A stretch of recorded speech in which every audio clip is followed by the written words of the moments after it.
Yeah, look at Dan Elliott in that McDonald's shirt. No wonder he's a McDonald's fan. There's been one being built in Dawsonville, baby. Let's go. Welcome to the Five to Go podcast episode. I don't know, 300 something. Close to 330. Is it 329. 329? I thought it was 28 or 29. Yeah, maybe I'm behind one because I missed one. Doug Fireball Turnbull from the announcing team at Performance Racing Network on the show today.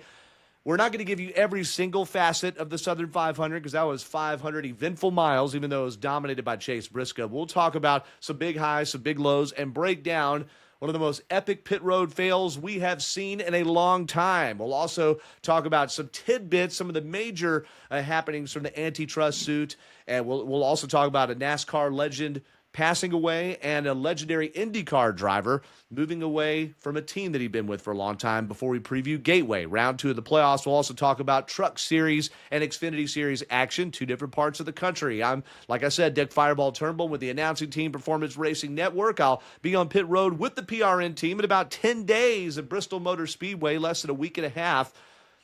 And that is going to be fun there in the mountains of Tennessee and Virginia. I'm also, of course, part of the traffic team with Rachel Cox-Rosen, 11 Alive, and AJC Gridlock Guy. And I'm happy to be with you. And I'm very thankful for the other two gentlemen on this call because I was in England and Germany last week with my wife, Momo, and we brought her mom back with us for a week here. Momo might even stay. We'll see. No, but first off, joining us here, he is our roving racing journo. He was in Daytona as a fan. He was at Richmond the week before, and he's always scooping that fresh custard. Well, I almost said cold sun. I don't even know what I was about to say. But he's always scooping that fresh custard at Culver's there. Put my man to work. Devin Kupka, how you doing, bro? I'm doing well. It's beginning of September. We're getting close to football season. I got my New York Jets shirt on right now, although it feels like the season's already over with the Jets with some injury news. But yeah, looking forward to it. And we're in that playoff stretch of NASCAR, so now it's a different feel to these races. And I'm hey, as what Dan has on his shirt, I guess I could say I'm loving it. There you go. There you go. Who did the Jets end up making their starting QB? Justin Fields. Justin Fields. Good luck. All right. So, no, I'm just, hey. They're going to need it. Never know, man. Got to play all 17 games, is it now? 17 before the playoffs? Yeah. Mm-hmm. I lose track. There have been so many changes there. Good to have Devin on it. Also on with us. He was texting us pictures of vintage $1 million race winning gear. If you missed last week's show, you would have heard Dan Elliott giving the recap on the 40th anniversary of the $1 million bill, the Winston Million at the Darlington Southern 500. Dan Elliott's here, Master Maker of Speed, 2018 Georgia Racing Hall of Fame inductee. And not only does he have the vintage NASCAR poster behind him, he's got that 1990s Bill Elliott McDonald's Racing Team t-shirt on. Dan, how you doing, buddy? Doing good. Hope everybody is well. And hope everybody had a safe and productive Labor Day weekend. I know I was reminiscing a little bit about the 40 years, and that's what me and Devin was talking about before you got on, was can't believe that Devin is still wet behind the ears, and we were winning the million 40 years ago this past Monday. So that's crazy. It is. I can't even begin to tell you how quickly this time has passed. And it just amazes me as to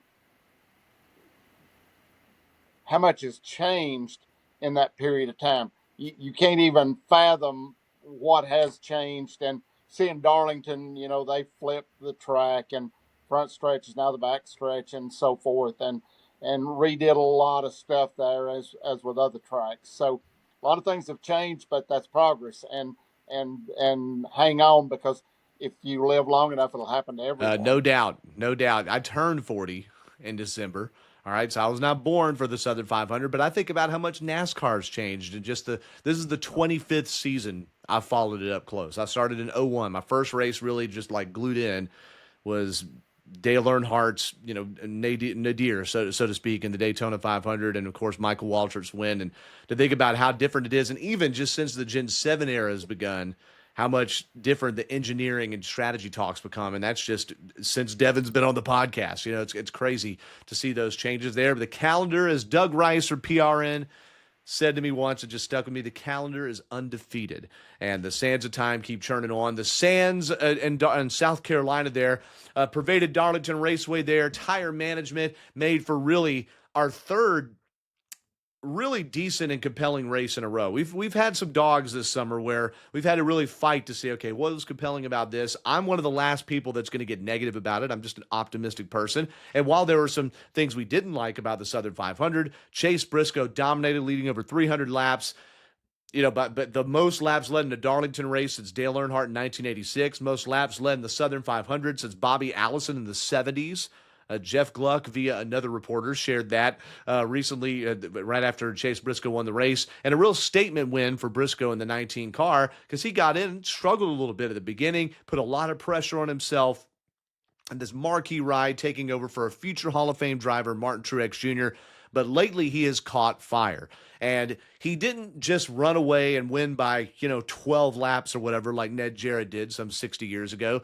He had a threat toward the end from both Tyler Reddick, who had his best run, most complete race of the season, in second, and in third was Eric Jones, two-time Southern 500 winner Eric Jones, by the way, who legitimately ran in the top 10 all race.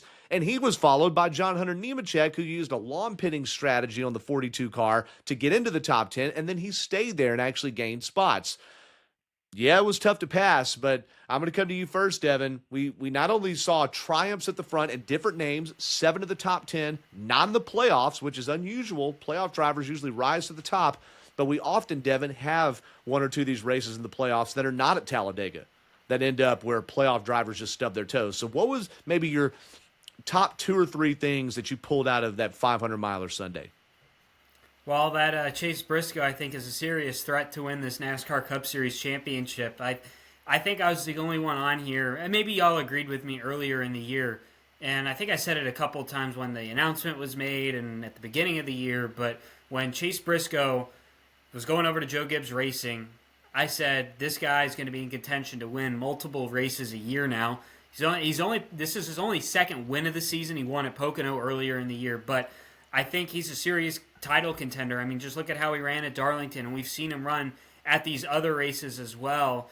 And I think he could be a really good title contender here. I mean, he dominated this race at Darlington. He did really well last year as well, fighting off veteran driver Kyle Busch as well. And I really think Briscoe's got it in him to potentially, and it just feels like we haven't talked too much about Briscoe and being a potential threat. I know last week Dan and I were talking about Hendrick and all of that and SVG, but we weren't talking about Briscoe. The other thing, too, about the Southern 500 that we saw on Sunday, I would say it was a really good race. And NASCAR has put a string of really good races together. We got Daytona the previous week. We got Richmond the week prior. And really, NASCAR is on a hot stretch right now. I thought the Southern 500 at Darlington was great. I was watching it from the Miller's Ale House in Dawsonville with my friend Ryan. And they didn't play any of the race audio or whatever over the sound system in the restaurant, and we were able to tell what was going on, and it visually was a good race to be able to follow. So it was really fun. I think one thing, guys, and I'm glad you said that helps the quality of the race.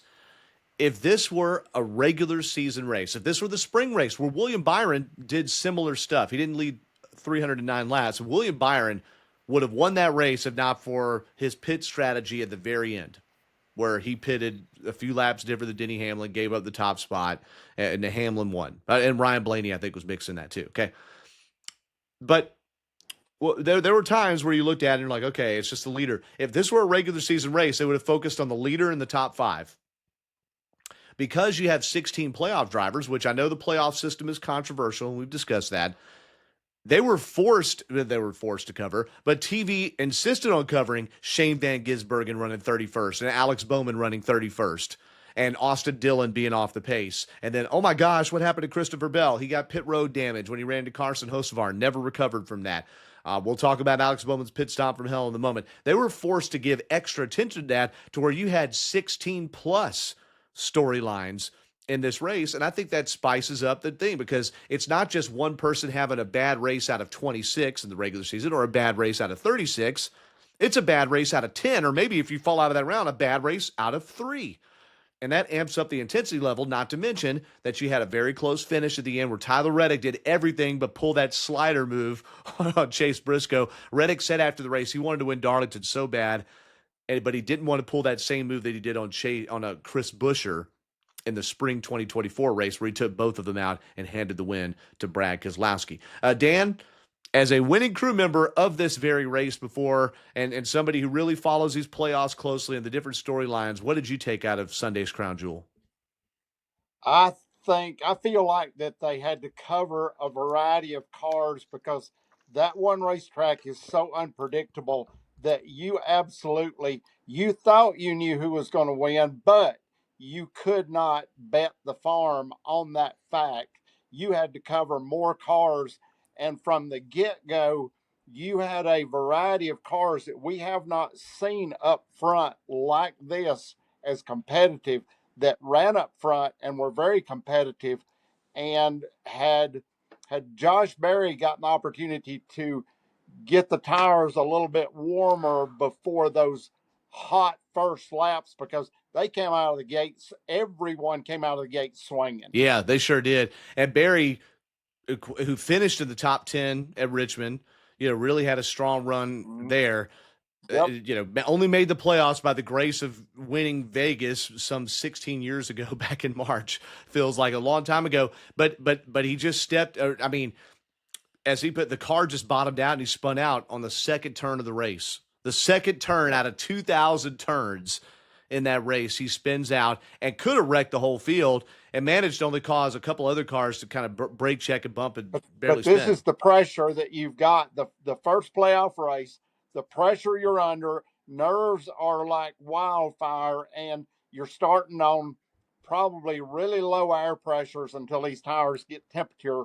And this is one of the factors that you gamble, Sure. because you can't afford to lose position. You know that. So I'm sure they gambled on what they started on for sure, but I don't know that anybody expected the cars to react. But the notable thing about that is the fact that they didn't take out most of the field when they did this.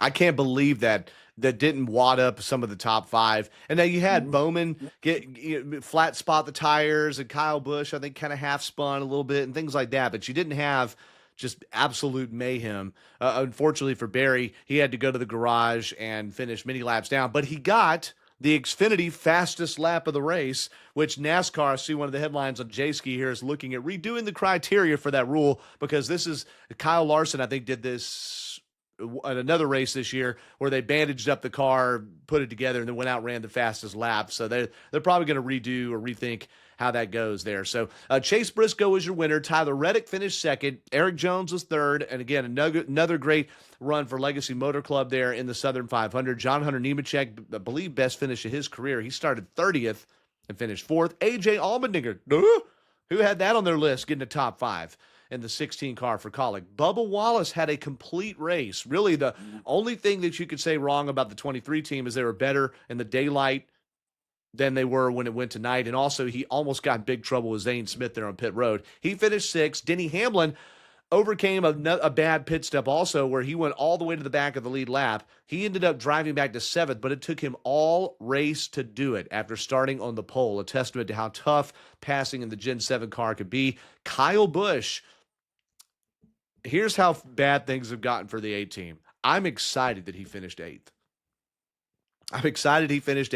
Ninth went to Carson Hocevar, who had a spin or a half spin during the race, but he drove back from that. And then 10th went to Chris Buescher there. Not much showing for the RFK cars, but look, there were only 3 playoff drivers, I believe, in that top 10. Briscoe, Wallace, and Hamlin. You also had, I believe it's 7 of the top 10. 1, 2, 3, 4, 5, 6, 7. No, or 6 of the top 10 were Toyotas. Am I reading that right? Yeah. So Toyota had something big up under the hood there. On the flip side, and I say up under the car, wherever it was. On the flip side, Hendrick Motorsports, too, Dan, was out to lunch. And we're not going to sit here and try to diagnose what went wrong, but I think, Dan, you have an idea of what might have happened in Concord, North Carolina, and got talked about, and the result of what that could be as we go ahead here to Gateway. Yeah, you can bet your sweet backside that this won't probably happen again. So I would say after the meeting this week that things were corrected, okay? Yeah, no doubt. So Kyle Larson had top 5, top 10 speed, got some nose damage, and that they just faded. I mean, all the way back to to 19th, I think it was, at the finish on that. William Byron, 21st. The dude could have won the spring race. I had him on my list for sure. 21st is where he finished. Chase Elliott ran basically 18th or 19th all night, finished 17th. And then Alex Bowman, let's get to him. Alex Bowman started, 31st? Let me get him. Hold on. No, 29th. He lost a couple of laps after this horrendous pit stop. Because of just enough cautions, and he took a wave around and got a caution at the right time, managed to get back on the lead lap, and then still ended up finishing 2 laps down in 31st position. It's not often, Devin, you get a mulligan at a track like this during the race and have a car that normally is very fast. And Bowman was lightning fast through the summer months, summer weeks. And then they enter the playoffs on fumes as far as points go, and they mortgage it away immediately in race 1 there. Dev, do you want to start with a pit stop, or just this had to be the biggest disappointment of the playoff drivers because of that pit stop and just how it never got together for them, right?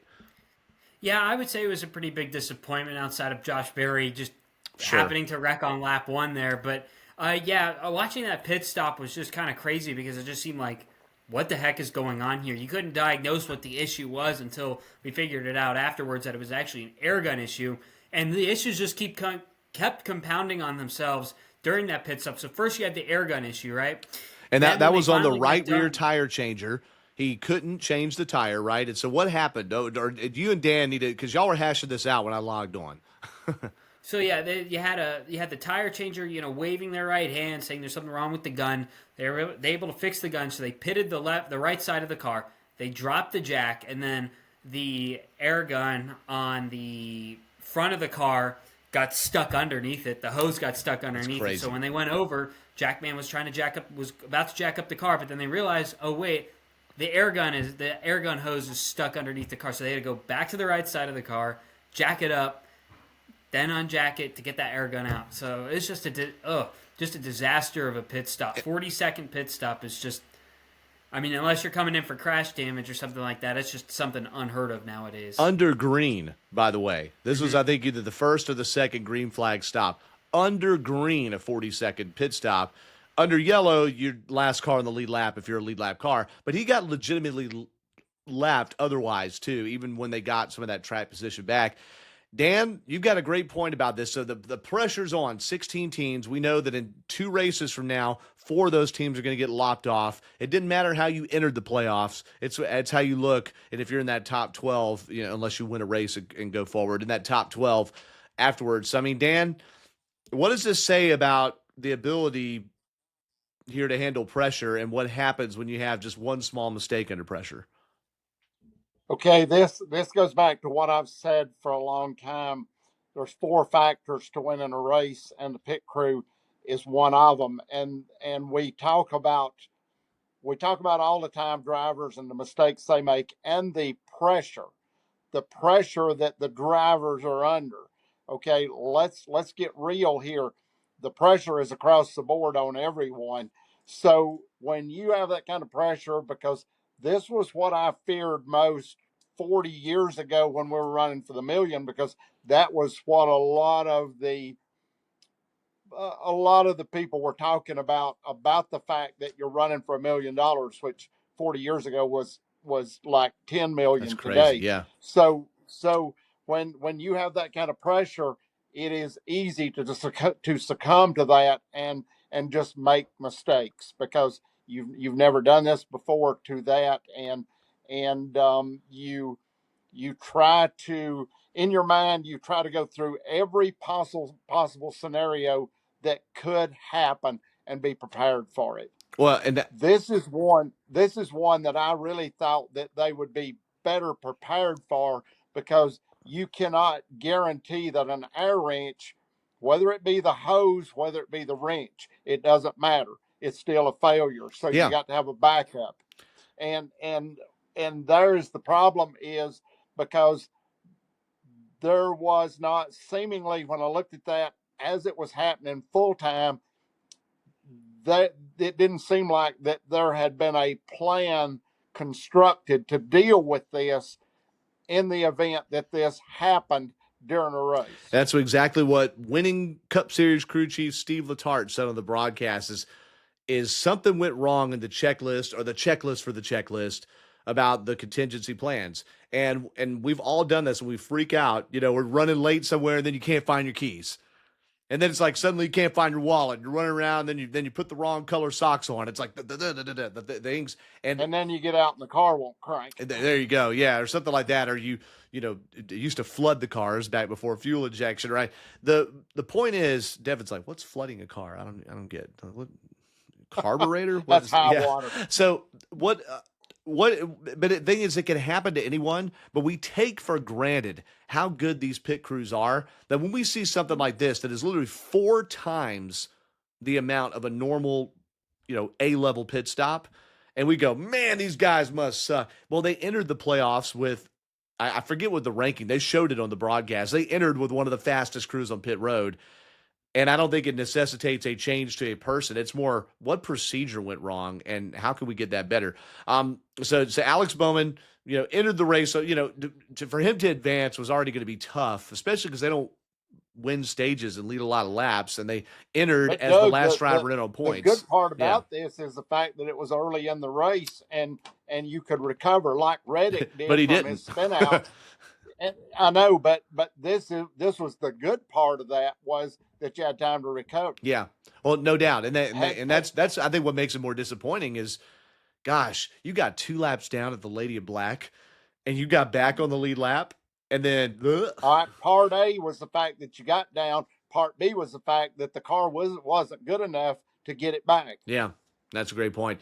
Well, but Bowman, just looking at the points here, Bowman is the last driver, tied with Josh Berry, minus 19 on the cut line. And look, 19 points isn't insurmountable at all, but it's just the fact that you got so many drivers right next to each other. Austin Dillon, who ran irrelevantly all night there, finished in the 20s. He's 14th in points, minus 8 back. Joey Logano, and we're not going to over-obsess about this, but they were a complete vanilla non-factor in this race. Finished 21st. What was it? Something like that. It was 20th. All right. And he is minus 3 on the cut line. Those past championships don't equal playoff points. Last year, what did he do in the playoff opener, boys?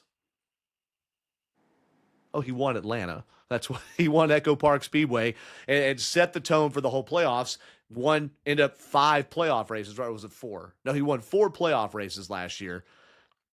Not off on the right foot here, but they go to Gateway next. I think the pressure, you talk about high pressure, is going to be on a Joey Logano next week, who runs well at Gateway. Or Austin Cindric. Who, and Cindric's better on points, but Logano's the 3-time champ.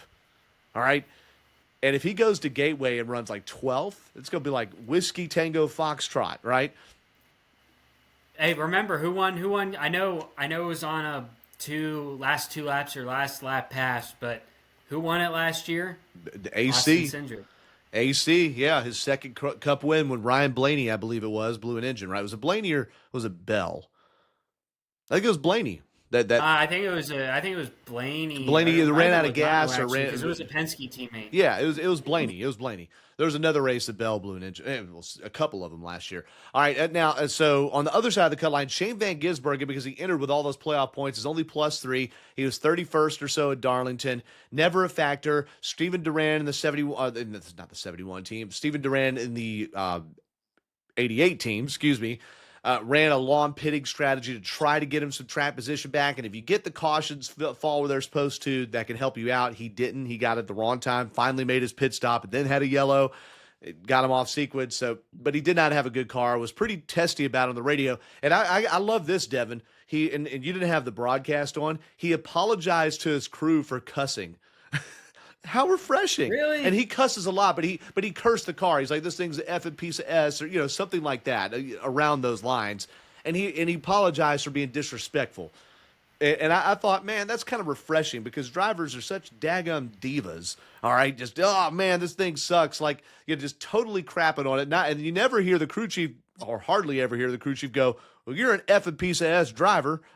Okay, but it's like you could talk about the inanimate object like that. I just thought that was refreshing to have a little bit of humility for once. All right, he's +3 on the cut line there, and the odds are against him for sure. Going to Gateway, he's never been before, and Bristol were major struggle in the spring, and he got crash damage in that race too. I was there. It was tough to watch. Okay, Chase Elliott +9 on the cut line, just ran pedestrian all night, and only has a few stage points, or rather playoff points to lean on. I'm not super panicking about being +9 after one race, but man, it's just you realize how little he had to stand on there. Doug, there's going to be a lot of changes quickly as we get through this second race. That's fair. That's fair. Christopher Bell finished way back there. He was expected to run well, had crash damage on pit road, only +11 to the good. And then after that, you're more comfortable territory. Austin Cindric +12. Ross Chastain ran top 10, top 5 most of the night, but faded toward the end, was the back of the top 15. He's +21 on the cut line. And then above him, just in order, not to say all the pluses and minuses there, you have Blaney, Byron, 6th in points. He's tied with Bubba Wallace. They're actually tied for 5th. Tyler Reddick is above all of them. He finished second in both stages Sunday and finished the race second, +25 on the cut, +35 on the cut line after entering the race as the second to last driver in on points. That's pretty impressive there. And then Briscoe, Hamlin, Larson are your top 3 in the standings there in that order. So very compelling in a lot of ways. Could have seen more. Would have liked to see more. Drivers running similar speeds the whole time, even when they have tire fall off, who plays into that. Strategy, Dan, was huge. If you decided to pit even 2 laps off of the right time, it could have bit you there. But Chase Briscoe put a full complete race and gets the Southern 500 win. Now we go ahead to Gateway. We'll preview that later. Right after we recorded our last show, we had a little antitrust injunction charter news. And we've talked about this at depth, but there's sometimes where there's small developments, like what is there to say? Well, we really got to the point where we have everything right now except the ruling about whether NASCAR can actually sell these charters now that the teams, did used to own before not signing the charter agreement. And this really weird thing, and y'all know what happened. In fact, this week, a year ago, is when NASCAR put the ultimatum to the teams on Echo Park Speedway race weekend, and every team but the 2, 2311 and Front Row, signed it, and that's where we really got down this scorching path to an antitrust suit and the fight over the charters. Basically, in a real small nutshell, what happened is in the discovery phase of the trial, there's a bunch of information, and some of that redacted information was released. Some of the big highlight, you can read this all online. I would say Matt Weaver, who's brand new at motorsport.com. Of course, he's been covering NASCAR for 15 plus years. Matt Weaver did an excellent rundown of what happened. So did Jeff Gluck and Jordan Bianchi, The Athletic. You can go read what the redacted text say. A lot of ill will. Denny Hamlin has text messages that say he has deep disdain for the France family.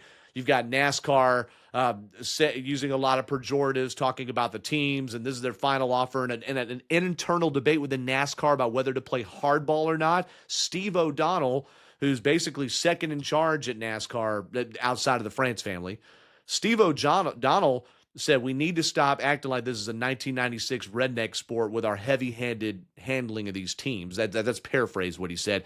There's just really salty stuff, but you got to remember, if anybody subpoenaed your text messages, all right, and I'm not talking about those text messages. I'm talking about the ones with your friends, your group texts, where you just talk major crap and you say horrible things that you never would say to someone you didn't know. That's what these are, okay? Just remember that. That any of these moments, it could have been someone just really pissed off and firing a text to their buds and never thought that it would end up in a court of law or in the public. So it's not, try to take them with not a grain of salt, but maybe like a little wafer. I don't know. But so with all that, though, the teams argued they will go out of business next year if they don't get to keep their charters. NASCAR argued our business is being hurt because we've got buyers for these charters, and the name was redacted, and they didn't say for how much. The judge said, look, basically the gist is the judge, I think, thought both sides had a compelling case and seemed to think that NASCAR could hold off on selling charters for a little while, but is going to rule on that tomorrow or on Friday. We're recording this on a Wednesday, okay? So 1 second, I got to I got to hit a button right here to let somebody in the house. 1 second. So, there we go. Just did that. Okay. But anyway, so that's where we're at, is we're waiting on that ruling. NASCAR, to try to kind of play hardball, NASCAR has made available charters 37 through 40, 4 additional charters. All right. And has said, we will reserve these in case, for the teams in case they get their way, but they still want to sell the charters they previously owned. Now, one last thing here before we get you guys to weigh in. The difference here is, so NASCAR kind of looks benevolent, like, okay, they're going to let you keep. Well, the teams own a total of 6, 3 per organization. They don't own just 4. Also, these 4 new charters that were supposed to be reserved, as Tommy Baldwin said on Door Bumper Clear, for like a new manufacturer, new money entering the sport, these charters are worth, the payout is worth 0 because they have no past history on those charters of performance. Your charter payout is based on your past performance. And Matt Weaver wrote this in motorsport.com. The new charters that NASCAR is saving for the teams to get back have way less value than their old ones. All right? So that's where we're at. We're going to hear how the judge rules. The judge said to the teams, you both know this, guys, Dan and Devin, the judge has said multiple times, you guys need to get the heck out of this court and mediate and figure it out, because if you go to trial, everybody ends up worse off. Doesn't look like we're anywhere close to that. Michael Jordan on the courthouse steps last Friday said, I'm going to get in the fire and basically fight to the death on this one, paraphrased. So that being said, Dan, I laid out all this stuff. We still don't know what the heck's going to happen, and this thing hadn't gone to trial and won't until December 1st. Do you think it makes a darn bit of difference what happens either with the ruling on the charters or the ruling eventually if there is a trial for the antitrust suit? I don't know that it's going to make a difference. I really don't. I feel like that you're in territory. I was going to say on the he said, she said on your email stuff that it's like my brothers taught me, don't take it personal. It's just business. And a lot of this stuff, you're going to have to take it with a grain of salt. That as this goes further, there's going to be more and more. I look at it like a political arena right now. Is the mudslinging is really what you're going to get for a while, I suppose. But ultimately, I don't. None of this stuff really bothers me yet. It's the fact that NASCAR can't afford to lose, and it's it's a scenario to where that Michael Jordan is as smart a businessman as he is. I still say it's a private entity, and you had to know what the fight was going to be before you started. But I still can't see going through this either one of them winning. If it does go to court, it's one of those things where you're both going to lose, but NASCAR is going to lose the least. I feel, and I feel like that Jordan and the organizations will have a decision to make on whether they feel like that they want to continue in this sport or go do something else. Because once you get past, and I feel like it's really past the point of no return, that you're really in an arena that I wouldn't want to be in personally, because I can't see where the Jordan or the front row can walk away and feel good about what they're going to get out of this in the end result. And do I feel like they're going to lose? Do I feel like NASCAR is going to win? NASCAR is it's still a private organization, Yeah. and I feel like you're in territory that you knew this going in, and you knew that it was going to be tough to be able to prove your point to get out of this what you were looking for. But the fact, to me, what hurt them the worst was no other credible teams went with them. There Well, was the thing, I think. yeah, In before the I in the beginning, unmuted my mic there, that's what I was starting to say is they were betting that the teams would lock arms, and at least a few of the major teams, and all of the other teams And it's just strange because there's not any real similarity between Front Row Motorsports and 2311. They're different manufacturers.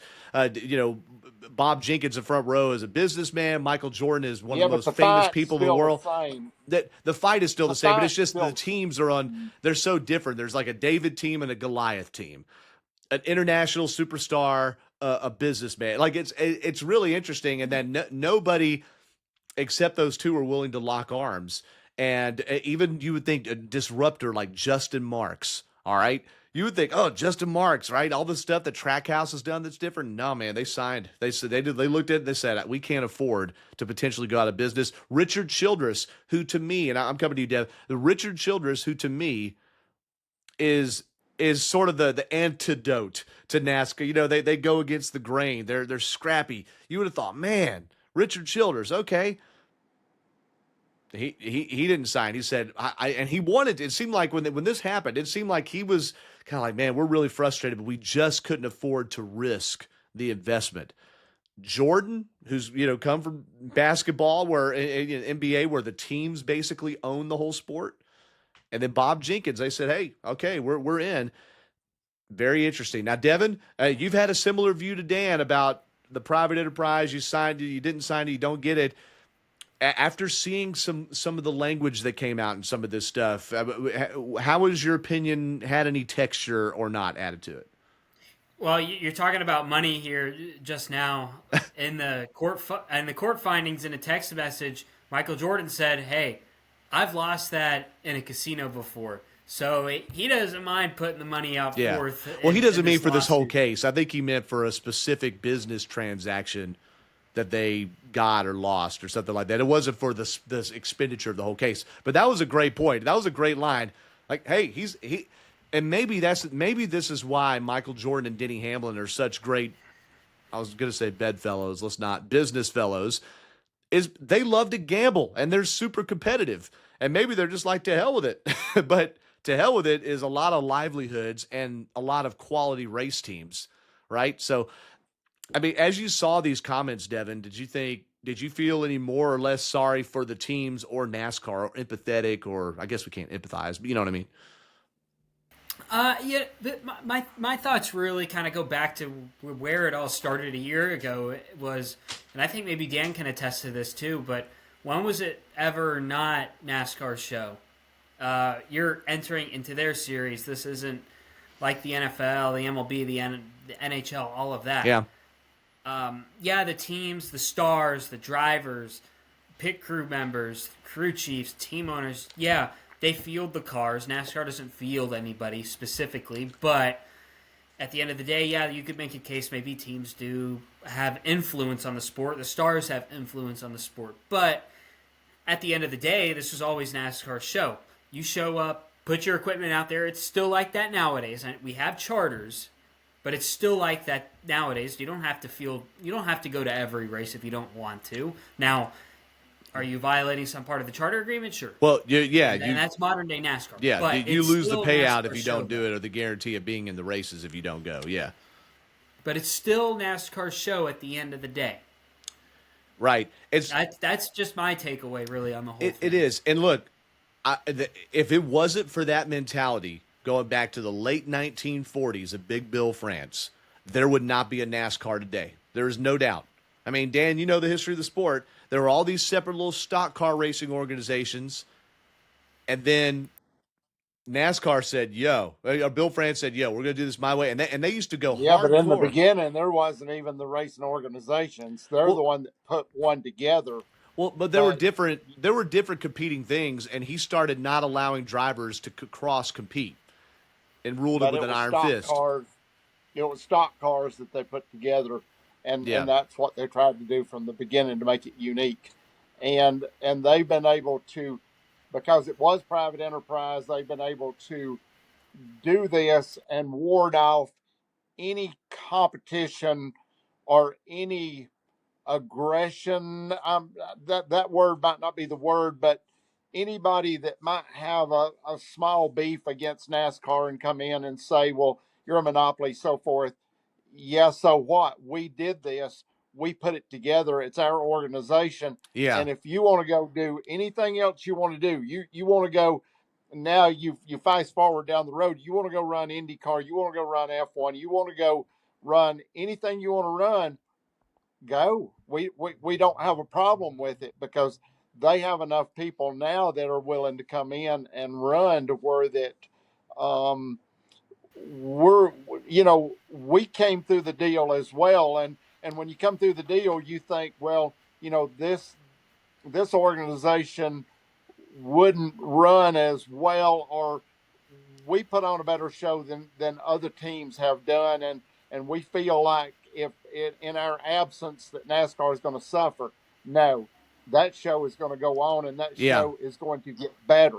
And they did a movie about this, and I feel like that it's entertainment, and the movie was the greatest show on earth, and that's Sure. what P.T. Barnum, me right? NASCAR has been able to put together is in this realm. They've been able to put together the greatest show on earth and ward off a lot of things that have come against them over the course of the decades and be able to stand at the end of the day. And anything that comes, as Junior Johnson said, we've been able to handle everything that's come through the pipe. Right. And, Well, so and here's everything against it. well, and I think I'm torn on that because I agree that sometimes that look that this country could barely sustain one major stock car series. All right, NASCAR doesn't have the market share it had 25 years ago. If you had a competing series, they much like IndyCar, IRL versus kart.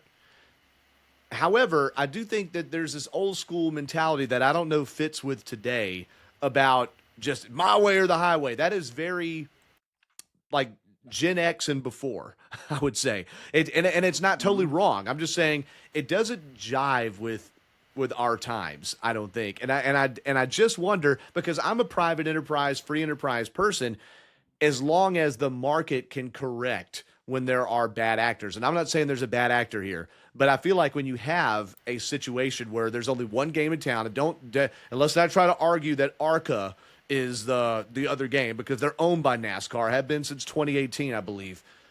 There is no other game in town, and when you're forced, the only way you can make money in this one game is to do it this way. And then you have to buy their cars. Oh, by the way, you're not allowed to race their cars anywhere else. That's a big contention of 2311 and Front Row Motorsports is, well, you're forcing me to buy this one car, but I don't even actually own it because I can't race it anywhere else. And then you disagree with other ways the sport's administered. What action do you have except to just go out of business and quit? There is no other action, Doug, and that's a tough thing to answer, right? You're wanting a softer and gentler NASCAR where you assume no risk. Where do you go in anywhere and assume no risk? Because I built a car to go down Well, that's here not and no run risk. at Lanier, and Lanier closes up. Okay, do I sue them because I've spent this money and I expect them to put on a show, and now I have no place to take my car? Yeah. No, I think everything that both Devin, you, and Dan are saying is valid. I just like there are a bunch of soft spots or holes in my argument. I don't think there wouldn't even be much of a debate here if there weren't two legitimate arguments on the balance here, right? There wouldn't be a debate. Exactly. There wouldn't be. Yeah, and that's why I think you hit the nail on the head with the fact that it's different generations, and as generations change, it's like Richard Petty said about a driver and who's the best driver. You have to take it by different eras as to who the best driver is of that era. So now we're in an era where you want NASCAR to be a little bit more open-minded to do things a little bit different, to kind of give and take on some things where I don't feel like that the organization would have the strength that it has to be able to weather what comes in the future against that. I think you're just going to have to take it individually and work your way into this, because they're in territory I know that is new to them, but whether they've done a good job or not, they've done, I feel like, for them, and that's what they're looking at is NASCAR, and I feel like for them they've done what they had to do. Yeah, that's a great point. Well, we're going to see what happens here. Here's what I think we can all agree we don't want. We don't want this sport to have less relevance. And I mean, and I don't want to say the word power. We don't want the sport as a whole. I don't mean the governing body to have less relevance. We don't want 6 really competitive race car numbers to go out of business, do we? So how in the world do we get there? And it seems like the only winners here might be lawyers there. So, I think if this thing goes to one thing court, I want to say about this and then I'll regress or digress is I don't believe I'm the demographic that they're looking for in where NASCAR is today. I don't know that I'm the demographic, because I'm not the one going out and purchasing a lot of merchandise. I'm past that oh, in my age, and I don't think I'm the one that they're looking for to to, entertain. well, to be fair, And their and P1 fan, we talked about the average age of the fan. It was like the high 50s. I know you're in your 70s, but like the average age of the fan was like in the high 50s or something. So you're not so far off, Dano. But I see yeah, what you're saying. but I'm on the tail end of that, where Devin is on the cusp of this, Yeah. and he's the fan, because you've got so many changes that have been tough for me, and that's the streaming and getting used to all the things in the past since COVID. And NASCAR isn't really, I feel like, to blame for a lot of this. COVID pushed you into things earlier than we should have been pushed into, where we could have come gently into that. We've been forced into some things that weren't of our doing, and here Yeah. we sit, and we're trying to what is it? We're trying to sit by the campfire and sing "Kumbaya." Yeah. No, that's a great point. Before we move off of this subject, Devin, I know you had a last thing there. Yeah, I think if this thing goes to court in December, I think we're going to see major changes, not only to NASCAR, but to a lot of the motorsports worlds, because we're going to get a look at a high-end motorsports league, look at how they operate. We're going to get an in-depth look into how they operate, could change the motorsports landscape, and it probably won't end great if it does, because then there'll be a lot of findings in there and all sorts of things. So Yeah. I think we're in for a rocky road. I What, said what, never what will happen. never happen? What? The going to court and opening up the books and seeing all of your Okay. diary. Yeah, that's what we keep banking on, is that certainly they're not going to keep playing chicken all the way to the point where you see how much money both sides make and the disdain at times that both sides will, I'm not saying they do have, but will appear to have for the average working Joe and Joanne that patronize the sport. Because nobody that pays $150 for race tickets and beer and food on a Sunday, and that's the low number, is going to empathize with somebody saying I'm just making up a number, $60 million isn't enough. Okay. That it's as my friend Jay Black, who used to work with me at WSB Radio, said, when the MLB players and the owners were at odds during the COVID shortened season and they'd only played about 60 or 70 games that year, Jay said, nobody cares about millionaires and billionaires fighting over money. Nobody cares except the millionaires and billionaires. The thousandaires like me care way less. All right. And this story is compelling to me, but I can assure you, I don't know that described it what comes was going down to on. whether I care or not. It comes down to I've got my world to deal with, and my world is definitely not up there where that is. So I have to deal in my arena, and they have to deal in theirs. And all I want to do at the end of the day is see a good race. Bingo. And I hope at the end of this, that's what we're talking about. I tried to describe what happened last week to the photographer, Stephen Boise, that drives around the traffic impact tracker I ride in each morning at 11 Alive. And he's a casual NASCAR fan to the point that he doesn't even remember what time races come on each week, but he's interested in the sport, pays a little bit of attention.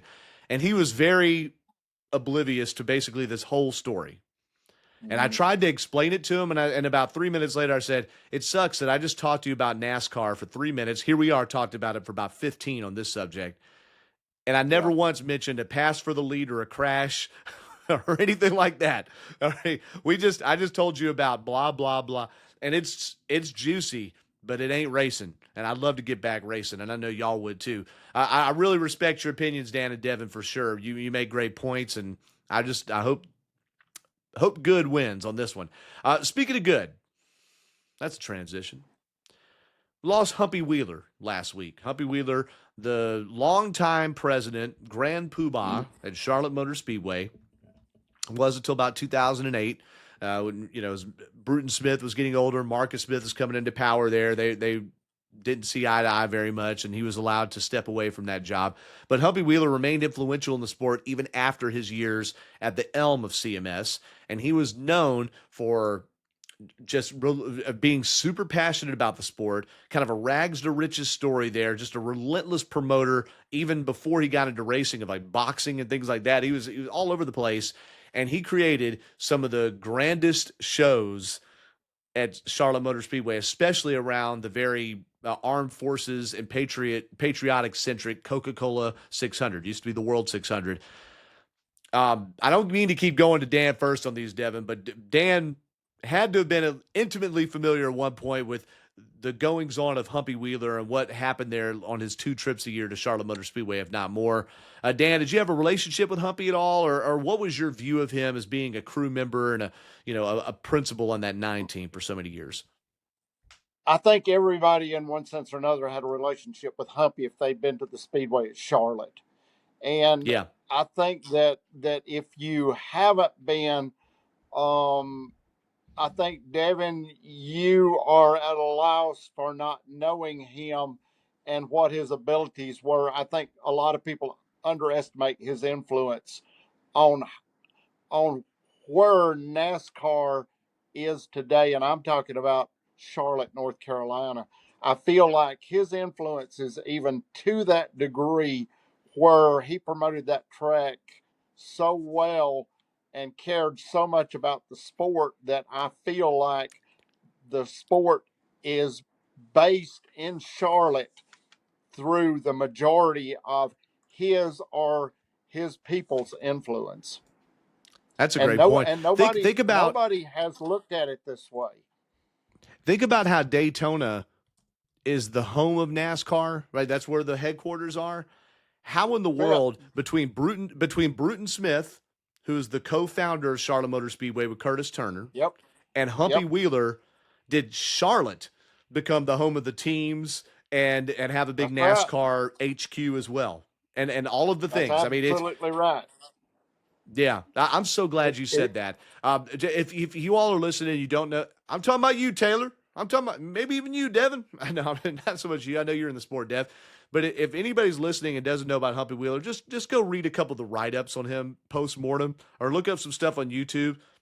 He was a huge personality. You can't read enough. You can't read enough. There's not enough printed enough because Humpy was more behind the scenes with the drivers, with the people that really counted in putting this together. It really was not about the prestige or the influence to be looked at as being this person, as it was just being a regular person and connecting with all these people and building that track to be the best. Because the shows that they would put on, the pre-race shows, all the activities, all the things that they did, every year was an adventure going to Charlotte Motor Speedway. And the people were second to none as far as helping you, friendly, whatever they could do. If it helped them, they helped you. And that was what you needed to have happen throughout the sport, but it's not always that way. But Charlotte grew at such a pace, and they set the pace. They just didn't follow. They set the pace for everyone else to follow, and that I feel like is what got Charlotte to be the hub of racing. I think that's a great way to put it there. And he was out in 2008, so it's been a long time since he was in headlines. He ran some driver development reality shows, and just was always good for a soundbite or a comment, and something we've gotten away from having personalities around the track general managers and presidents now. And I mean, part of that's just a change in corporate America where, maybe you don't want to have such big personalities, but there was something about him and a protege of his, Eddie Gossage, who passed away, I think it was last year, Yep. of having the same kind of thing. And, you get the bad with the good in that stuff too. Sometimes people are too interested in being in the press, but nonetheless. Today, where we are today, those seeds were sown in the 60s. That's how far back this goes. Mm-hmm. Big personality from the late Bruton Smith, who is in the NASCAR Hall of Fame, and then whom Bruton hired to run his racetrack. Humpy Wheeler passed away here just about a week ago. Humpy, by the way, recipient of the NASCAR Landmark Award. He was going to be enshrined in the Hall of Fame in January, and unfortunately was not alive to be able to see that happen there. So rest in peace, Humpy Wheeler. I wish Another era. Able to known him, Devin, from the early years. I wish you'd been able to see Charlotte and how it evolved over the decades, and to see what that was all about. I wish you could have been there. Yeah, Deb, I wish you could have too. Sorry, I had to let my cat out of the room here. Okay. Devin, we also got word here in IndyCar, and we may not have a ton to say about this. This is not an IndyCar podcast, but it was rumored throughout much of the 2025 season, the season dominated by Alex Palou, the season just finishing at Nashville. And then the news comes out right after the season ends that Will Power, after 19 seasons with Team Penske, or sorry, not 19 with Team Penske, but about 16, I believe, with Team Penske, is not returning to the number 12 Verizon car for that team. Penske's had a history over the last few years of when drivers kind of hit a certain plateau, they feel, even though Power was the best performing Penske driver this season, and that's a team that has Joseph Newgart and Scott McLaughlin on it, that he was not going to return. Now, it's rumored there's a possible landing spot for him is the Andretti Global team, because Colton Herta has just announced that he is going to not compete in IndyCar next season and is going to be the test driver for the Cadillac F1 team that's just signed Valtteri Bottas and Sergio Perez as its drivers starting in 2026. So there's a good ride open there for movement and for Will Power, who has 45 career wins. He's 10th all-time in podium finishes, 4th all-time in IndyCar wins. He's also, I think, at the very top or close to the top in polls, I think 60-something career polls, and he's not returning to that. I mean, Devin, I know you don't follow IndyCar closely there, but whenever you see a big team dynamic, it come to an end, like Brad Keselowski being in the 2 car for so many years or whichever, there's definitely something to that, but it kind of follows a trend at Penske, Devin, of not letting drivers stay as long as they want, I guess. So any thoughts on the Will Power situation? Yeah, it's just something we don't see really too much in motorsports anymore, seeing drivers be with a team and practically go out, not necessarily on their own terms, but just see them just go out, be with this whole same team pretty much their whole career. We saw it with Jimmy Johnson in NASCAR, but it's really cool to see something like that nowadays, where we see a lot of shuffling with a lot of drivers going team to team over the years. But it's pretty cool to see, him being able to go out, not technically retiring, because drivers don't ever retire from full. And he didn't say he was retiring or even full. going part-time either. He just has been, they said they've agreed to let him leave or something like that. They didn't offer him a contract, and there's other drivers out there, and that's the kind of thing. I didn't mean to cut you off, but it's not one of those where he said he's maybe retiring. We assume he's still going to compete. So that's a great point there. Will Power, 44 years old, from Australia there, and I got a chance to interview him one-on-one. So there was a period where IndyCar, for the Barber Motorsports Park race outside of Birmingham, would bring drivers by the radio station I used to work at, and they bring them by once a year. And so I got a chance to do a big sit-down with Elio Castroneves and Marco Andretti. And I got a chance one year. They brought, in 2013, when AJ Allmendinger ran the Indy 500, 2014, excuse me, when AJ Allmendinger ran the Indy 500 for Penske, when he had lost his NASCAR situation after the failed drug test while driving for Penske in 2013 in the 22 car, if anybody remembers that, a long time ago. Sorry, that was 2012 that happened. So I'm talking about 2013. Sorry, I got my years off. 2013 this happened. They brought Will Power and AJ Allmendinger by, and these guys were hilarious because it was very low key. I mean, it's just me sitting there with my digital, my handheld recorder, just talking to him. And they didn't act like they were on the radio either. There was a lot of bombs being dropped vocally there, and it was just hilarious. It was great. They had a ton of fun, and I had a ton of fun with them there. So be good to see where Willpower ends up there. Dan, any thoughts on that too? I mean, I know you follow that sport from a distance anyway. No, but it is. It's like Devin. I can only follow up what Devin said about you. You seldom see drivers anymore with that long a career with any organization, and that tells you a lot, I think, about the person and the organization and how well they work together. And I don't look for. I'm like you. I don't look for that partnership. I don't think to end. I think there will be other things, other business things that'll come from that. Yeah, no doubt. And they may have part-time stuff together, but if he wants to still be a full-time driver, there's also good rides for that. All right, looking quickly ahead to Gateway, it's just Cup and Xfinity this weekend there. I'm not going to get into all the details of when, what runs and where, but this is a USA Network race. Xfinity Series is on the CW.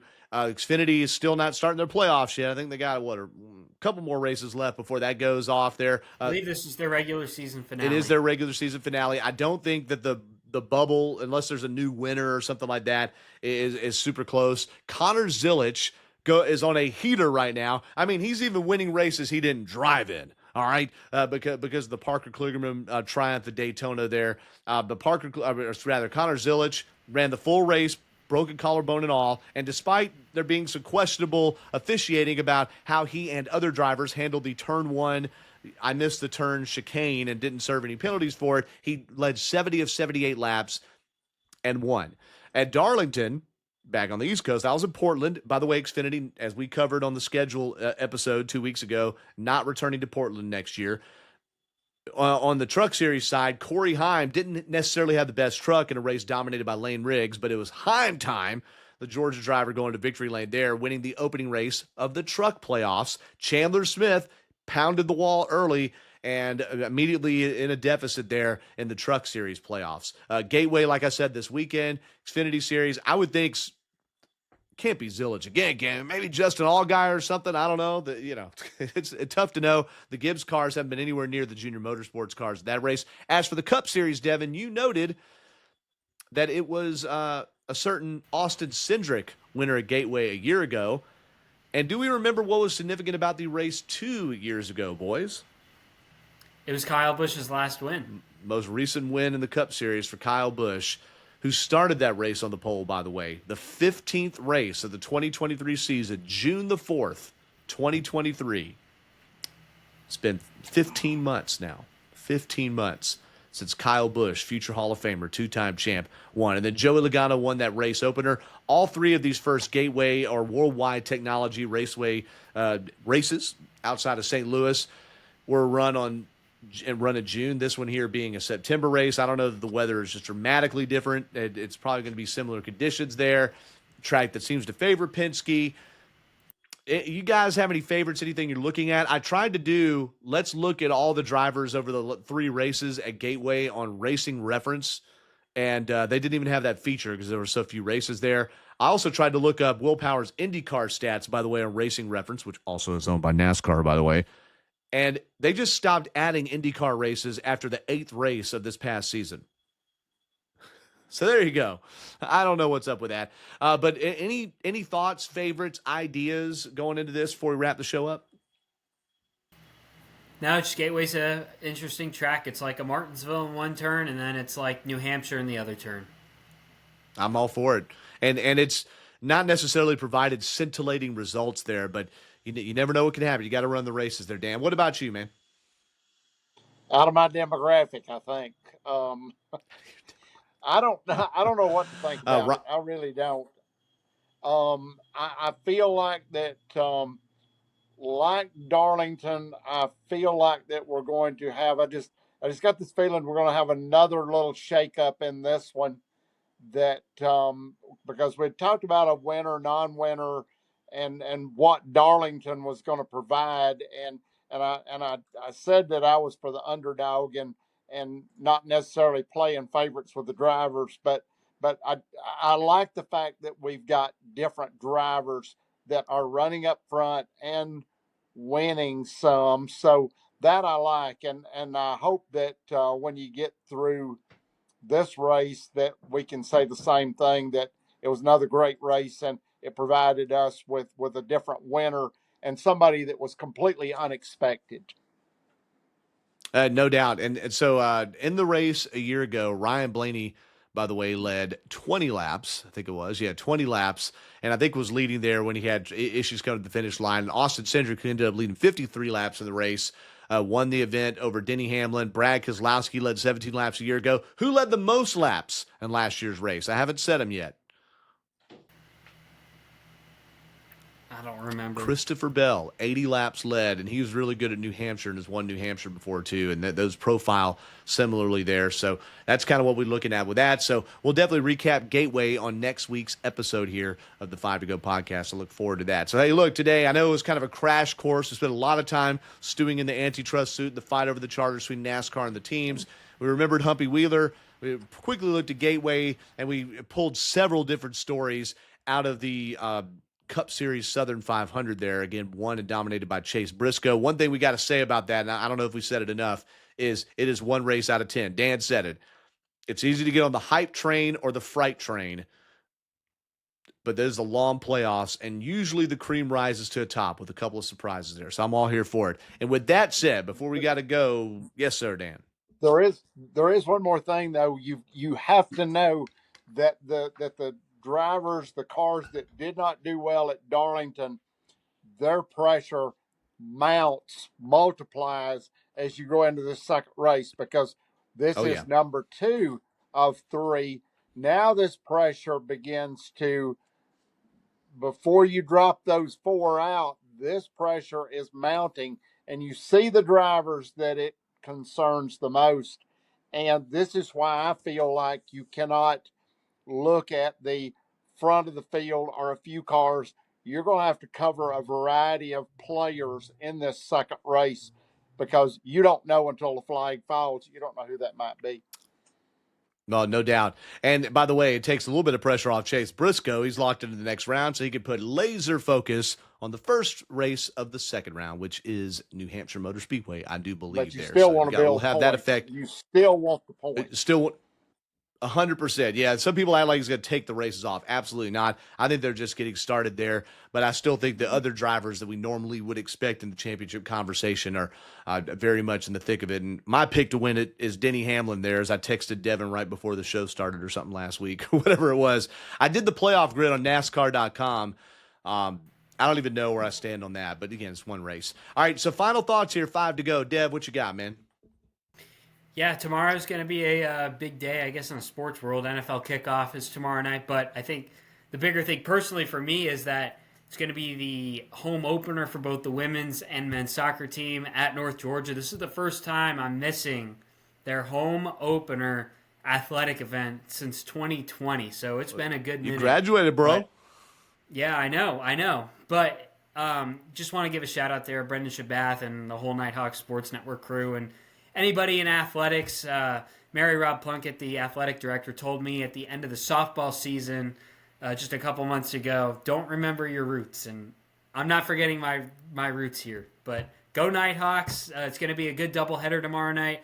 Women's soccer playing Wingate, who's normally really good in our region in Division II women's soccer. And then the men's are playing number 7 Corker. So that'll be a good game as well. So it's going to be interesting to watch it from the comfort of my home. There you go. Hey, that's going to be interesting. I can't wait to see what product they deliver on NSN this year. I would much rather have the name Wingate than Corker.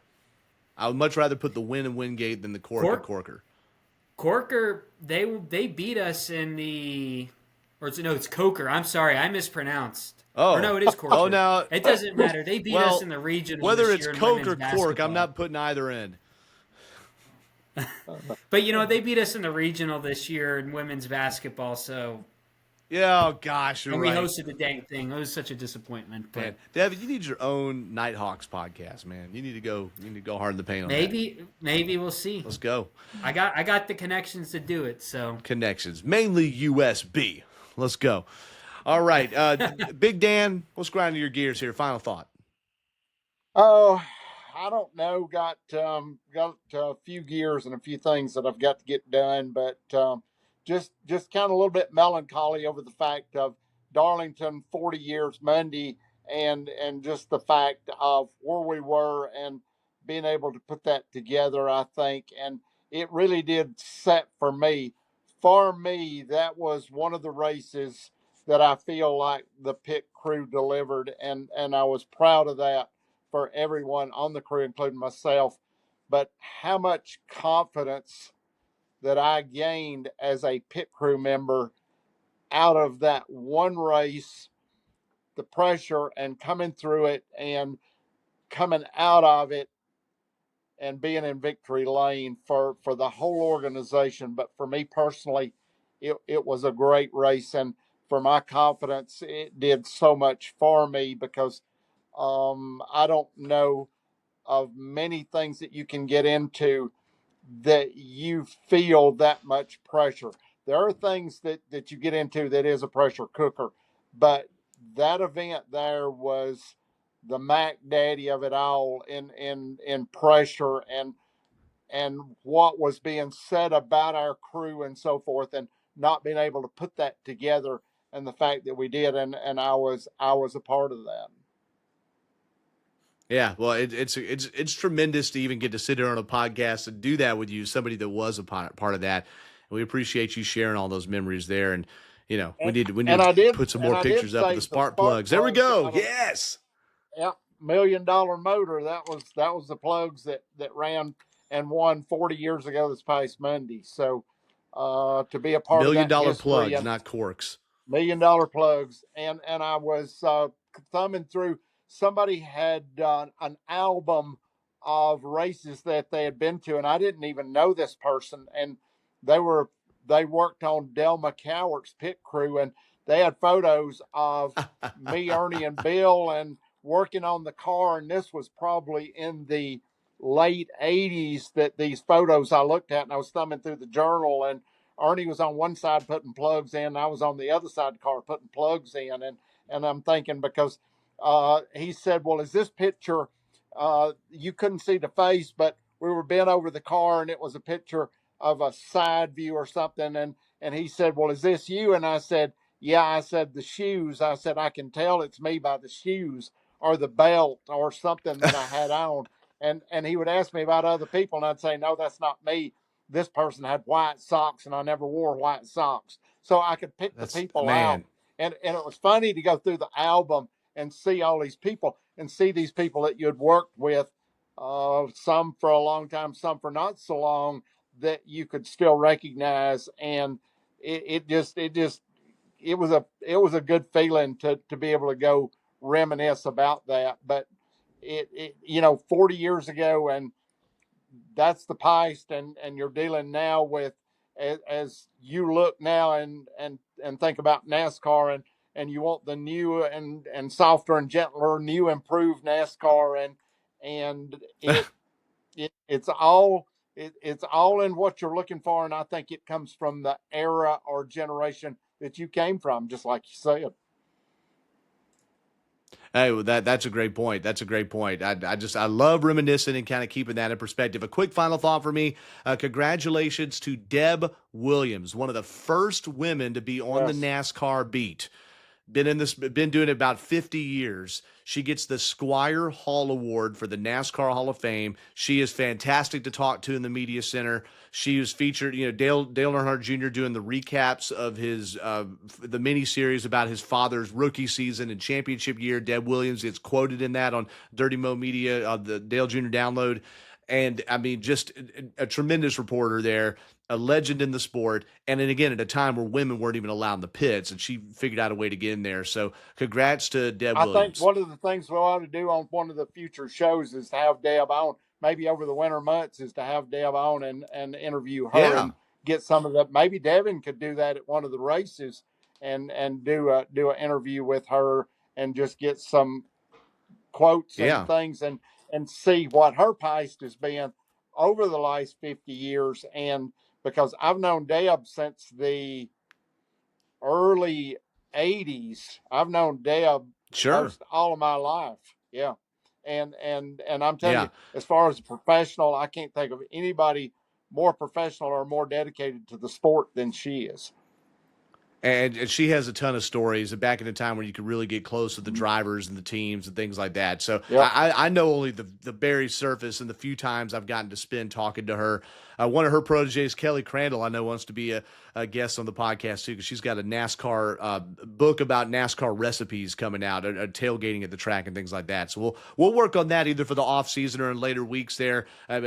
Kelly is a huge Deb Williams like protege and fan, and both being involved in the National Motorsports Press Association too. So Devin, I know you got work to do. You're about to head out. Dan, same to you. Appreciate you. Everybody go to YouTube, Apple, Spotify. That's where you can find these episodes. If you got sent the link and are wondering how do I get these, be sure to subscribe and be sure to share this with people you know too. We'd love to have more people participating, engage with us. Find Devin Kupka and me, Doug Turnbull, on social media. We're on Facebook, Instagram, and X, formerly Twitter in parentheses.